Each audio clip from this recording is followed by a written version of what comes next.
Malay Mukhopadhyay, confederation of state government employees. গতকাল 9টার পরে সরকার ইমেলে সর্বোচ্চ আদালতে একটি এমএ পিটিশন দাখিল করে। পরবর্তীকালে সেটা আমাদের হাতে আসে, অনেকগুলো পাতা, সেগুলো যতটা পড়তে পেরেছি। তার আগেই সকাল থেকে যে খবরটা প্রচলিত হতে শুরু করেছে যে যারা এক্সচেকার থেকে বেতন পান, অর্থাৎ শিক্ষক, অশিক্ষক, বোর্ড, কর্পোরেশন, পঞ্চায়েত, তাদের ডিএর আওতায় রাখেনি। হ্যাঁ, আমরা লক্ষ্য করলাম যে এটা এমএ অ্যাপ্লিকেশন। একটা কথা মনে রাখবেন, এটা এমএ অ্যাপ্লিকেশন, সেটা তুলে ধরেছে সর্বোচ্চ সুপ্রিম কোর্টের কাছে। সেক্ষেত্রে এখনো কিন্তু ফাইলিং হয়নি। কতটা গ্র্যান্ট হবে কি হবে না সেটা পরবর্তীকালে অবশ্যই বিচার্য বিষয়। সেখানে সরকারি কর্মচারীদের একদম ক্লাসিফিকেশন করেছে এ, বি, সি, ডি কর্মচারী, পেনশন হোল্ডার এবং ফ্যামিলি পেনশন হোল্ডার। তাতে সংখ্যাটাও পরিষ্কার বলে দিয়েছে। এ, বি, সি, ডি নিয়ে টোটাল বলেছে 3,17,954 জন, এবং পেনশন হোল্ডার, তাদের retired pension holder, family pension holder, সেখানে মানে 8, 9, 10 এরকম করে একদম 19 পর্যন্ত টেনেছে। সেক্ষেত্রে টোটাল বলেছে 3,56,558 জন। এখন এই দুটো মিলে খোদ সরকারি কর্মচারী মানে ইন সার্ভিস এবং পেনশনার, ফ্যামিলি পেনশনার, সেটা মিলে 3,56,558 জন। এগুলো একটু বলছি এই কারণে, পরবর্তী ধাপগুলো শুনলেই বুঝতে পারবেন। তাতে 6 লক্ষ টোটাল 74,712 জন দেখিয়েছে। এখন প্রশ্ন দেখুন, এই প্রেক্ষিত মনে হচ্ছে যে বিভেদ সৃষ্টি করার জন্যই সরকার তো অবশ্যই করেছে, এবং কনফেডারেশন অফ স্টেট গভর্নমেন্ট এমপ্লয়িজই দায়ী।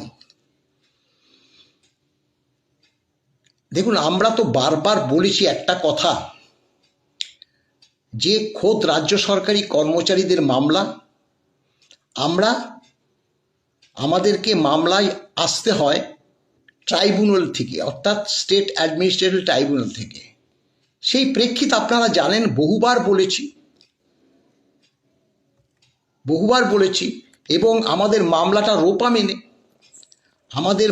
রোপা মেনে, যে রোপা মেনে যে সকল কর্মচারী বেতন, ভাতা, ডিএ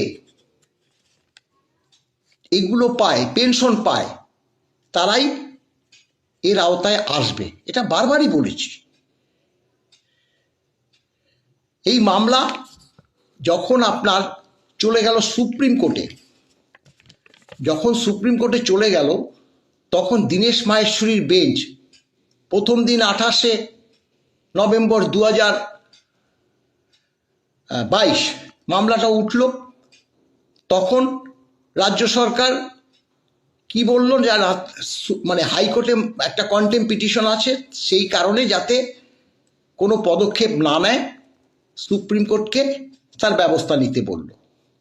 আপনারা জানেন, কেপটিন অ্যাভয়েন্স করে রাখার জন্য কন্টেম্প পিটিশনটা হাইকোর্টের, সেটার নির্দেশ দিল। তারপরে 5, 12, 22, দেখুন বারবার বলেছি আমাদের নখদর্পণে, সেদিন বলেছিল আপনাদের কর্মচারীর সংখ্যা কত টাকা লাগবে, যেটা বলে প্রত্যেকবার, হাইকোর্টে বলেছে, ট্রাইব্যুনালে বলেছে, সব জায়গায় বলেছে দীনেশ মায়ের বেঞ্চে। সরকার তখন জানিয়েছিলেন মোট কর্মচারীর সংখ্যা 3,19,000। 3,19,000। দেখুন, এখন শুধু সরকারি কর্মচারী আর পেনশন হোল্ডার 3,17,000, মানে 17,000 বোধহয়, কোথায় 900, আমি বলছি 3,17,000, প্রায় 18,000, দেখবেন পরিসংখ্যানটা। 18,000, 3,18,000, তখন বলেছিল 3,19,000। সেটা নিয়েও কিন্তু প্রশ্ন উঠেছিল। অনেক শিক্ষক সমাজ আমরাও বলেছিলাম 3,19,000, তাহলে তো এর মধ্যে আমাদের পেনশন হোল্ডাররাই নেই, খোদ রাজ্য সরকারি কর্মচারীরা আছে। কিছু কিছু তো গুলিয়ে দেওয়ার জন্য রাজ্য সরকার সুপ্রিম কোর্টে দাখিল করেছে।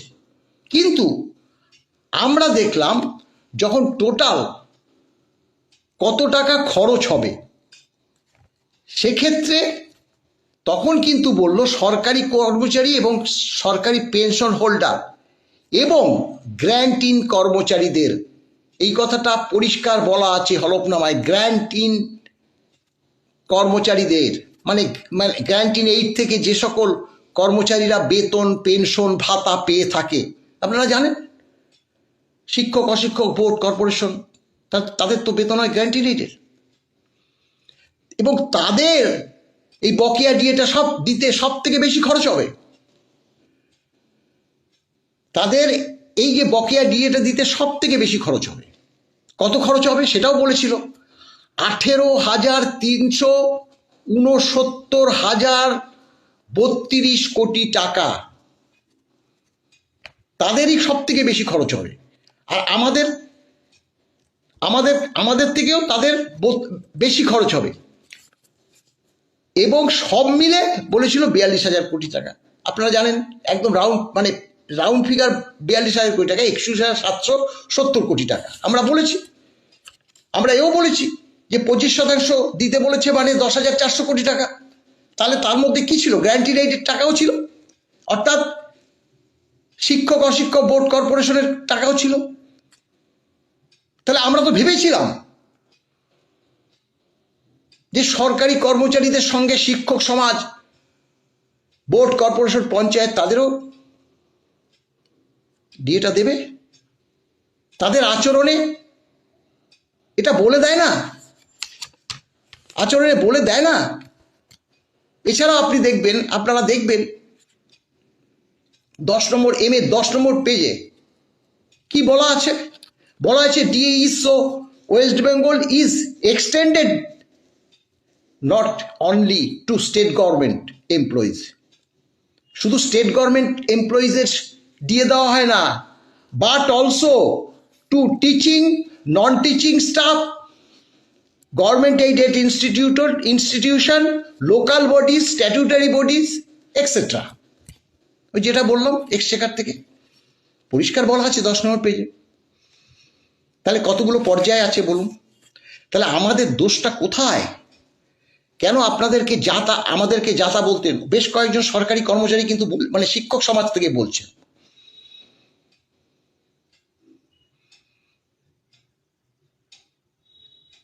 এখানে আমরাই তো তুলে ধরেছিলাম সরকারি কর্মচারীর সঙ্গে যারা সরকারি তহবিল থেকে বেতন পেনশন ভাতা পায় তাদের সংখ্যা, তাদের ডিএ দিতে কত খরচ, সেটা আমাদের ওই পিটিশনের ভিত্তিতেই তো তাদের হলফনামা দিতে হয়েছে, তাদের বলতে হয়েছে। তাই একটু চিন্তা ভাবনা করবেন। এবং আমরা বলেছিলাম যে আমাদের ট্রাইব্যুনালে করতে হয়। সেক্ষেত্রে হাইকোর্টে এই যে এক্সচেকার থেকে যারা বেতন পায়, এটা শুধু আমাদের কথা না, অনেক মানে সোশ্যাল মিডিয়া তো তখন অনেকেই বলেছিল যে শিক্ষক সমাজেরও মামলা করে অ্যাড হওয়ার কথা, মানে উচিত ছিল। কারণ অদূর ভবিষ্যতে এই সরকার একটা বিভেদ সৃষ্টি করতে এই ক্লাসিফিকেশন করে দিতে পারে। তাদের কিন্তু অ্যাড হওয়ার জন্য অনেকেই বলেছিল, আমরাও বলেছিলাম, বিশেষ কয়েকটা সংগঠনকে আমরা বলেছিলাম, নাম বলছিলাম, তারা যোগাযোগও করেছিলেন, কিন্তু কোনো কারণে তারা আর ওই দিকটা যায়নি। সবাইকে তো আমরা বলতে পারি না, আমরা সার্বিকভাবে বলেছি যে হাইকোর্টে তাদের তো আর ট্রাইব্যুনালে যেতে হচ্ছে না, তারা হাইকোর্টে মামলা দায়ের করতে পারে। তারা হাত গুটিয়ে বসেছিল প্রত্যেকটা সংগঠন।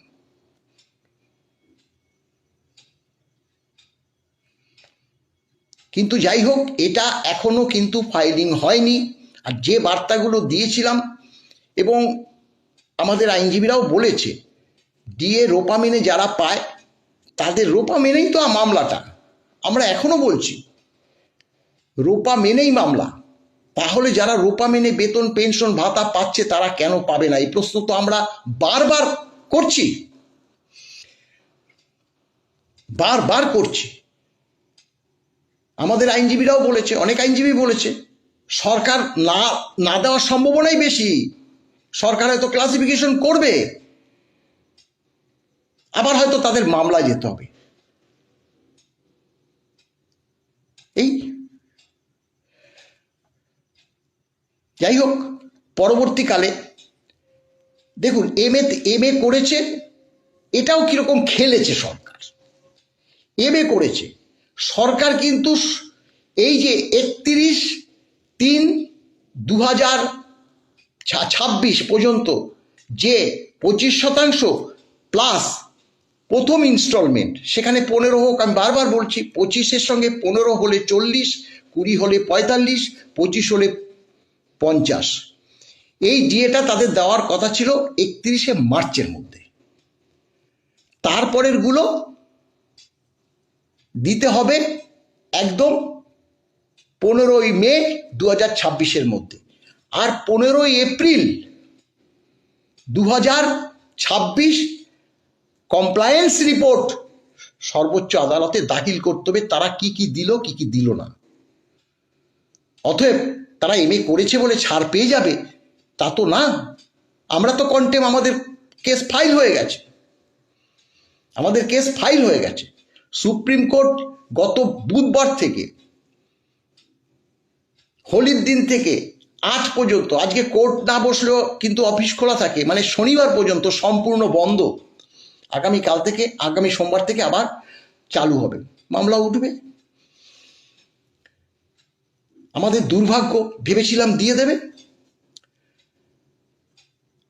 তারা কি বলল যে আমরা এই যে 25% প্লাস 1 কিস্তি এই টাকাটা দেব, আমাদের ডেটটা এক্সটেন্ড করা হোক। কেন ডেটটা এক্সটেন্ড করার কথা? কতগুলো আছে যেগুলো বলেছে হিসাব করতে। আপনারা, হ্যাঁ এটা আমরা জানি যে 16 সাল থেকে HRMS বেতন পেনশন এগুলো মানে দেওয়া শুরু হয়েছিল, কম্পিউটারাইজড হয়ে গেছিল। তার আগে ম্যানুয়াল হতো, সার্ভিস বুকে কত তার বেতন হতো, কত তার ডিএ হতো, এগুলো হতো। ডিডিওকে, ট্রেজারিকে নির্দেশ দিয়েছে 7 দিনের মধ্যে এগুলো। কদিন লাগে? আমরা তো ডিএর হিসাব দিয়ে দিয়েছি 2008 সাল থেকে। হ্যাঁ, কর্মচারীদেরও স্বার্থ আছে, কর্মচারীদের মানে যেমনভাবেই হোক তাদের, দেখুন পেনশন হোল্ডারদের যেমন বয়স বেশি হয়ে গেছে ঠিকই, কিন্তু তারা তো 2008 সালে তাদের যে বেসিকটা, একটা বেসিক হলেই তো তারা হিসাবটা করে ফেলতে পারবে। আর যারা ইন সার্ভিস তাদের তো শক্ত সামর্থ্য, তারা কেন পারবে না? তাদের ডিপার্টমেন্ট থেকে 1/4/8 থেকে এবং ওই 16 পর্যন্ত ম্যানুয়াল যতদিন হচ্ছে তাদের ওই ধরে পে স্লিপ ধরে বেসিকটা জোগাড় করতে হবে। কিন্তু দোহাই দিয়েছে, আরো একটা দোহাই দিয়েছে যে এবার ভোটের কারণে সম্পূর্ণ বাজেট হতে পারেনি, যদিও সরকার সম্পূর্ণ বাজেটই করেছে।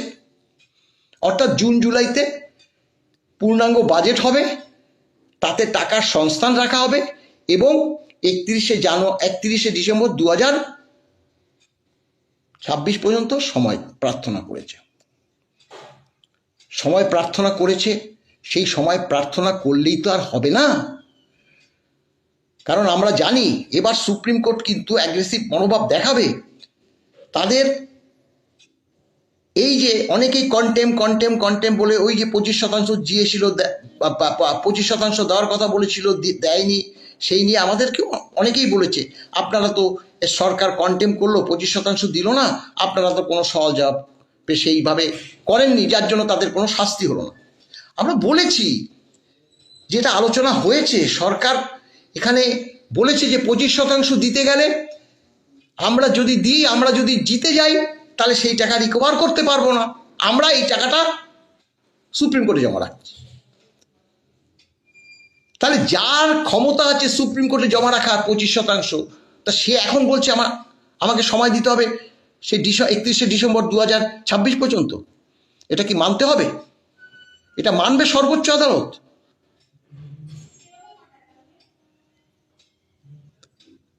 অস্বীকার করেনি, যে দেব না অস্বীকার করেনি, কিন্তু তারা জানে তো।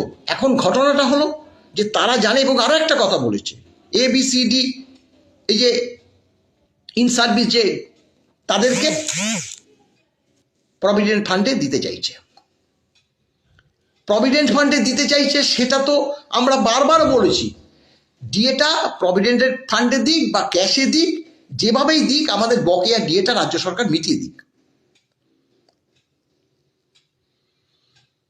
প্রভিডেন্ট ফান্ডে দিতে চাইছে মানে তাদের এই মুহূর্তে আর কোনো টাকা লাগবে না। প্রভিডেন্ট ফান্ডের কথাটা বলে দিল, যদি সময়টা এগিয়ে আনে এই সরকার থাকার মধ্যে, যদি তাদের সময়টা না দেয়, তাহলে প্রভিডেন্ট ফান্ডে এই টাকাগুলো ঢুকিয়ে দিলে তাদের টাকা লাগছে না। শুধু যারা ওই পেনশন হোল্ডার তাদেরকে দিয়ে সরকার মোটামুটি ভোটটা উতরিয়ে যাওয়ার একটা পরিকল্পনা করেছে। আর যদি সেই ডিসেম্বরে দিতে হয় তাদের তো লাগছেই না। আর ক্ষমতায় না আসলে তাহলে তো তাদের কোনো দায়িত্বই নেই। চাল চেলেছে। যাই হোক বন্ধু, এখন আবারও বলছি যে এখনো তো লড়াই শেষ হয়নি। সেক্ষেত্রে আগামী দিনে যা যা হবে, তবে আমাদেরকে ভুল বুঝবেন না, আমরা পরিষ্কারই বলেছি, আমরা কোনোদিনও কোনো লুকোচুরিতে যাই না। বলছে মলয়বাবু চুপচাপ রয়েছে। আরে মলয়বাবু চুপ করে, গতকাল পর্যন্ত আমি ভিডিও করি। আমার তো সাধারণ কর্মচারী সমাজ বলেছে মলয়বাবু আমি আপনাদের ভিডিও দেখি, আপনি যা কথাগুলো বলেন যুক্তিযুক্ত বলি, এটার মধ্যে কি মানে অযৌক্তিক কথাটা বললাম? গ্র্যান্টিন এইড কর্মচারীদের কথা বলেছে মাননীয় দীনেশ মাহেশ্বরীর বেঞ্চে 5ই ডিসেম্বর 2022, দীনেশ মাহেশ্বরীর বেঞ্চে। তারপরে আজকে যে MA অ্যাপ্লিকেশনের 10 নম্বর পাতায় পর্যন্ত পরিষ্কার বলেছে, শুধু যে খোদ সরকারি কর্মচারীদের ডিএ দিতে হয় তা না, বোর্ড কর্পোরেশন, শিক্ষক অশিক্ষক সবাইকেই দিতে হয়, সে কথাও বলেছে। তাহলে শিক্ষক সমাজ, বোর্ড কর্পোরেশন তারা ডিএ পাবে না কেন? আমরা চাই তারা পাক।